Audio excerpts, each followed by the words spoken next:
वो अलग अलग कल्चर आपस में मिलते हैं तो असल में होता क्या है? बिल्कुल। और आज की हमारी जो बातचीत है वो डॉक्टर महेश सी पाल के एक दस्तावेज पर आधारित है। अच्छा। हाँ, इसे हम एक गाइड की तरह इस्तेमाल करेंगे ये समझने के लिए कि संस्कृतियां कैसे एक दूसरे को अपनाती हैं या फिर खुद को अलग रखती हैं। या फिर मिलकर कुछ एकदम नया बना लेती हैं। बिल्कुल। हाँ, और यही आज का हमारा मिशन है। हम्म। कभी सोचा है कि हमारे यहाँ की गलियों में जैसे मोमोज इतने आम कैसे हो गए, या अमेरिका में योग इतना पॉपुलर कैसे हो गया, सही बात है। या जब कोई अपना देश छोड़कर कहीं और बसता है तो वो अपनी जड़ों और नए माहौल के बीच बैलेंस कैसे बनाता है। ये सब एक बहुत बड़े प्रोसेस का हिस्सा है ना? हाँ, और ये समझना इसलिए भी जरूरी है क्योंकि कोई भी कल्चर मतलब पत्थर की लकीर नहीं होता। सही है। वो हमेशा बदलता रहता है, खासकर तब जब उसका सामना किसी दूसरे कल्चर से होता है। तो ठीक है, चलिए इस गुत्थी को सुलझाते हैं। ये दस्तावेज हमें इसी बदलाव के पीछे की जो प्रक्रियाएं हैं उनको समझने में मदद करेगा। तो चलिए सबसे बुनियादी सवाल से शुरू करते हैं। दस्तावेज में एक शब्द बार बार आता है, एक्लचरेशन। एक्लचरेशन। हिंदी में इसे शायद सांस्कृतिक मेलजोल कह सकते हैं। इसका असली मतलब क्या है? सुनने में तो काफी भारी भरकम शब्द लगता है। हाँ, शब्द थोड़ा एकेडमिक है पर इसका कॉन्सेप्ट बहुत सीधा है असल में। अच्छा। 1936 में कुछ रिसर्चर्स थे, रेडफील्ड, लिंटन और हर्स्कोविट्स। हाँ। उन्होंने इसे समझाया था। हाँ। उनके मुताबिक एक्लचरेशन वो प्रोसेस है जो तब शुरू होता है जब अलग-अलग कल्चर वाले ग्रुप्स एक दूसरे के साथ मतलब लंबे समय तक सीधे कांटेक्ट में आते हैं। अच्छा, तो इसका नतीजा क्या होता है? नतीजा ये होता है कि दोनों ही ग्रुप्स के जो ओरिजिनल कल्चरल पैटर्न है उनमें बदलाव आता है। अच्छा, तो ये सिर्फ एक तरफा नहीं है, मतलब ऐसा नहीं कि सिर्फ एक कल्चर बदल रहा है। नहीं, बिल्कुल नहीं, दोनों पर असर पड़ता है। लेकिन ये होता क्यों है? क्या लोग खुशी खुशी बदलाव अपनाते हैं या इसके पीछे कोई मजबूरी या दबाव भी होता है? यही तो इस प्रोसेस की सबसे दिलचस्प बात है। ये दोनों तरह से हो सकता है। दोनों तरह से? हाँ, दस्तावेज बताता है कि ये मेलजोल या तो अपनी मर्जी से हो सकता है या फिर दबाव में। इसके 3 मुख्य कारण बताए गए हैं। ओके। पहला, जब किसी एक ग्रुप को दूसरी संस्कृति अपनाने के लिए मजबूर किया जाता है, जैसे किसी हमले या कब्जे के बाद। समझ गई। दूसरा कारण है राजनीतिक और सामाजिक दबदबा, जहां एक पावरफुल ग्रुप धीरे धीरे अपनी संस्कृति, अपनी भाषा, अपने तौर तरीके दूसरों पर थोपता है। और तीसरा? वो शायद ज्यादा पॉजिटिव होगा। हाँ। तीसरा है जब कोई व्यक्ति या समूह अपनी इच्छा से बिना किसी दबाव के किसी दूसरी संस्कृति की बातों को अपनाता है। क्यों? क्योंकि उससे वो आकर्षक या फायदेमंद लगती हैं।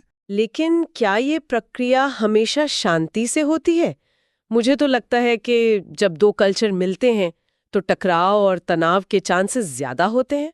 बिल्कुल, इतिहास तो ऐसी कहानियों से भरा पड़ा है। हाँ, तो क्या दस्तावेज में शांतिपूर्ण मेलझोल के लिए किसी आइडियल सिचुएशन का जिक्र है? बहुत अच्छा सवाल है।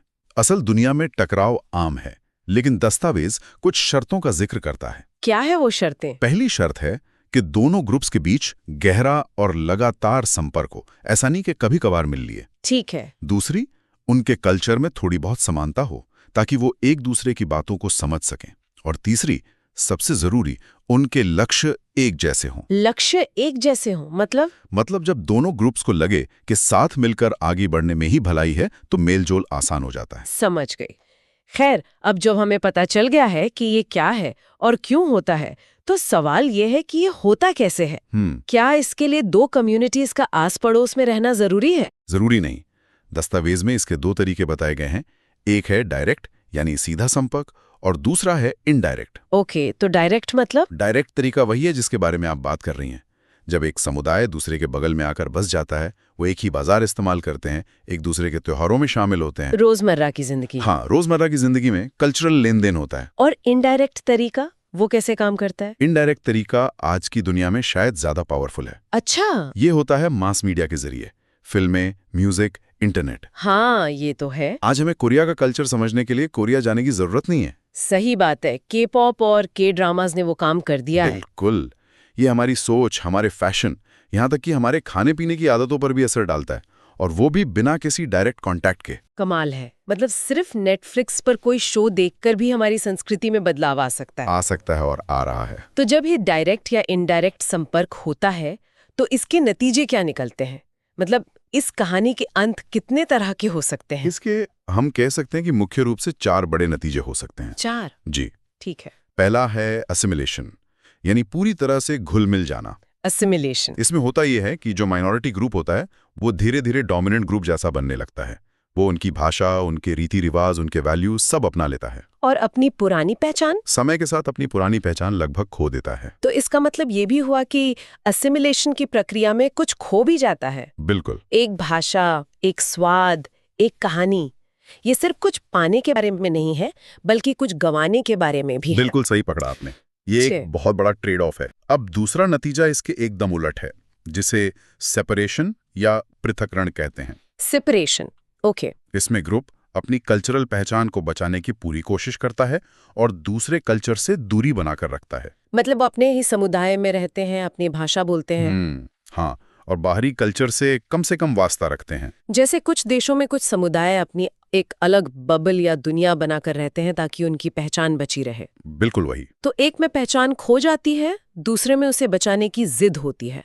क्या कोई बीच का रास्ता भी है? हाँ, और उसे इंटीग्रेशन या एकीकरण कहा जाता है। इंटीग्रेशन। इसे आप best of both worlds situation कह सकती हैं। अच्छा। इसमें ग्रुप नए कल्चर की अच्छी बातों को अपनाता है, वहां की सोसाइटी में हिस्सा लेता है, लेकिन साथ ही अपनी सांस्कृतिक जड़ों को भी नहीं छोड़ता। मतलब बाहर की दुनिया के साथ कदम से कदम मिलाकर चलते हैं, लेकिन घर में अपनी परंपराओं को भी जिंदा रखते हैं। एकदम सही। ये तो सबसे संतुलित रास्ता लगता है। अच्छा, दस्तावेज में एक चौथा पॉइंट माइग्रेशन यानी प्रवास का भी जिक्र है। हाँ है। ये मुझे थोड़ा अजीब लग रहा है। क्या माइग्रेशन एक नतीजा है? मुझे तो लगता है कि माइग्रेशन तो इस पूरे प्रोसेस की शुरुआत है, उसका कारण है। आपका पॉइंट बिल्कुल सही है। इसे एक नतीजे के तौर पर देखना थोड़ा कंफ्यूजिंग हो सकता है ना? हाँ, बेहतर होगा कि हम माइग्रेशन को उस इंजन की तरह देखें जो इस पूरी अकल्चुरेशन की गाड़ी को चलाता है। अच्छा, इंजन की तरह। हाँ, जब लोग एक जगह से दूसरी जगह जाते हैं तभी तो कल्चर के मिलने की नौबत आती है। वो अपने साथ सिर्फ अपना सामान नहीं बल्कि अपना पूरा कल्चर लेकर जाते हैं। अपना खाना, अपना संगीत, अपनी मान्यताएं, सब कुछ। और फिर ये सब नए माहौल में एक नई कहानी गढ़ते हैं। ठीक है, अब ये ज्यादा साफ हुआ। तो अब तक हमने बात की कि जब पूरे के पूरे ग्रुप्स आपस में मिलते हैं तो क्या होता है, लेकिन कई बार ऐसा भी तो होता है कि लोग नहीं, सिर्फ उनके कल्चर का कोई एक हिस्सा सफर करता है। बिल्कुल होता है। जैसे भारत से चिकन टिक्का मसाला ब्रिटेन पहुंच गया, लेकिन पूरा का पूरा पंजाबी समुदाय तो वहां नहीं बस गया। क्या दस्तावेज इस तरह के फैलाव के बारे में कुछ कहता है? हाँ, और यहीं पर एक दूसरा जरूरी कॉन्सेप्ट आता है जिसे डिफ्यूजन या फैलाव कहते हैं। डिफ्यूजन? आपने जो उदाहरण दिया वो इसे समझाने के लिए परफेक्ट है। एक्लचुरेशन और डिफ्यूजन में यही फर्क है। क्या फर्क है? इसे ऐसे समझिए, जब एक पूरा भारतीय परिवार अमेरिका जाकर बसता है और वहां की जिंदगी अपनाता है, वो एक्लचुरेशन है। ठीक है। लेकिन जब सिर्फ चिकन टिक्का मसाला ब्रिटेन का राष्ट्रीय व्यंजन बन जाता है, वो डिफ्यूजन है। वाह। एक में लोग सफर करते हैं, दूसरे में चीजें, विचार या आविष्कार सफर करते हैं। वाह, ये तो बहुत बढ़िया तरीके से समझ आया। तो डिफ्यूजन व्यापार के जरिए हो सकता है, किताबों के जरिए, या आज के जमाने में इंटरनेट के जरिए। बिल्कुल। दस्तावेज में कुछ क्लासिक उदाहरण हैं, जैसे सिल्क रोड के जरिए बौद्ध धर्म का चीन तक फैलना। हाँ। या आज के जमाने में पिज्जा और सुशी का पूरी दुनिया में मिलना। सही है। या फिर स्मार्टफोन टेक्नोलॉजी का हर देश में पहुंच जाना। या ये सब डिफ्यूजन के ही उदाहरण है। तो अगर डिफ्यूजन बाहर से आने वाली एक लहर है, तो हर समाज में पहले से मौजूद एक ताकत भी होती है जो उसे रोके रखती है या उससे टकराती है। हाँ। यानी ट्रेडिशन या परंपरा। हाँ। ये दोनों कैसे एक दूसरे पर असर डालते हैं? सही कहा। ट्रेडिशन यानी परंपरा वो रीति रिवाज और मान्यताएं हैं जो पीढ़ियों से चली आ रही हैं। वो किसी भी समाज की पहचान और उसकी जड़ों की तरह होती है। बिल्कुल। तो जब डिफ्यूजन की ये लहर ट्रेडिशन के इस किनारे से टकराती है तो बहुत कुछ हो सकता है। तो इस सब का क्या मतलब है? इस टकराव के क्या नतीजे होते हैं? दस्तावेज इसके भी 4 संभावित नतीजे बताता है। इसके भी 4? हाँ। पहला है अडैप्टेशन यानी अनुकूलन। अडैप्टेशन। इसमें परंपराएं बाहर से आए नए एलिमेंट को अपने अंदर संभाल लेती हैं, लेकिन अपनी पहचान नहीं खोती।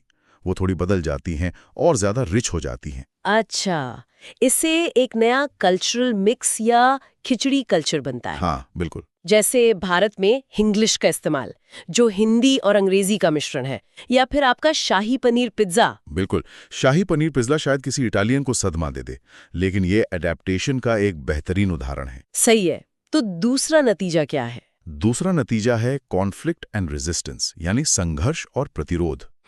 हर समाज में कुछ लोग होते हैं जो परंपरा को जस का तस बनाए रखना चाहते हैं, उन्हें परंपरावादी कह सकते हैं, और कुछ होते हैं जो बदलाव चाहते हैं, यानी आधुनिकतावादी। और इन दोनों के बीच अक्सर टकराव होता है। हाँ, ये बहस की जीन्स पहनना सही है या नहीं, इसी टकराव का एक छोटा सा उदाहरण। ये तो हम अपने आसपास रोज देखते हैं। और तीसरा नतीजा? वो वैश्वीकरण यानी ग्लोबलाइजेशन से जुड़ा है। हाँ, ग्लोबलाइजेशन को आप डिफ्यूजन ऑन स्टेरॉइड्स कह सकते हैं। इसने इस फैलाव की रफ्तार को 1000 गुना बढ़ा दिया है।